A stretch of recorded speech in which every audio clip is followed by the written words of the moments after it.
In this blanket alone, I weaved in 400 ends, and I'd like to think I learned some things about weaving in ends to share with you. I even came up with a new cinching method that I'm excited to share, but first we need a little background on the basics of weaving in ends so that it makes sense. So, as you well know, everything we do in crochet produces at least 2 ends of yarn that we need to secure.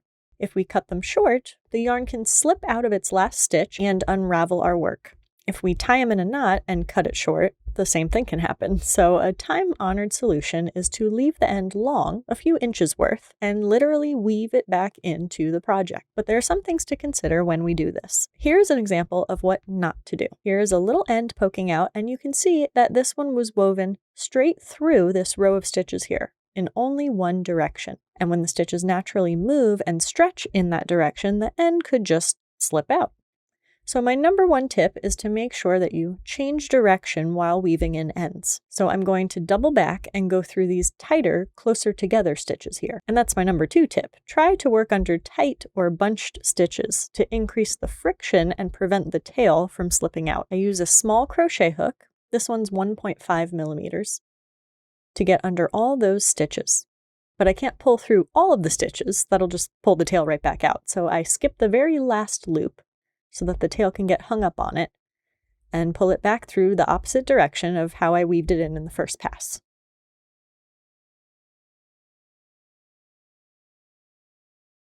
See, already so much less likely to slip out. But we can even go back one more time to really zigzag that yarn through there. So I'll go under the loop that I skipped before, and all but the very last loop, bring the tail through,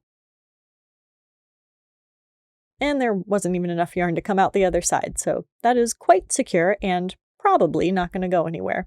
But over the course of those 400 ends that I weaved in, I think I developed a new way of doing it that's a little bit more secure than simply weaving back and forth in a zigzag pattern. So let me show you that method. I've got this end over here, and I'm aiming to weave it under these bunched up corner stitches here to satisfy rule number 2, getting the end under as many tightly packed stitches as you can. So I'm going to kind of snake it down towards those stitches.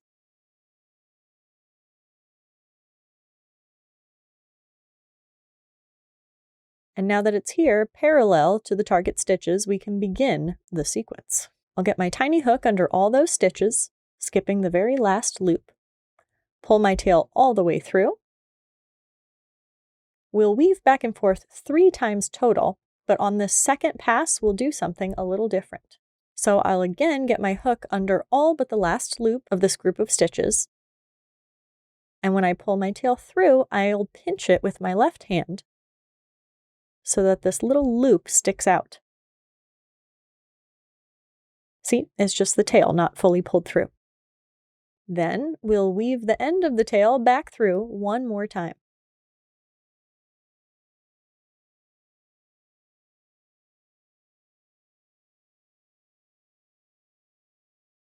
Once we have the end of the tail and the loop on the same side, I want you to pull the tail through the loop.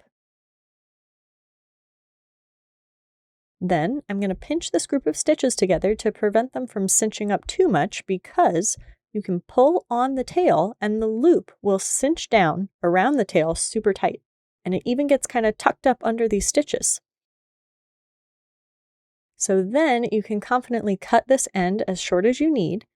And that end is not going anywhere because these stitches are now kind of fused together. See on the other corner how the stitches stretch apart and move?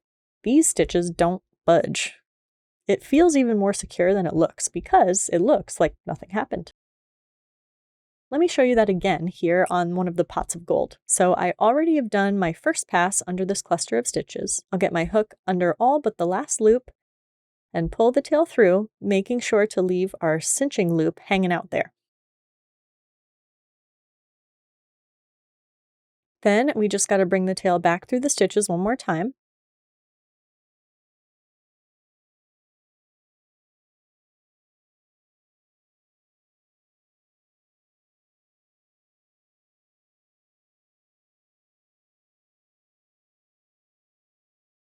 Tail and loop on the same side. Tail through loop.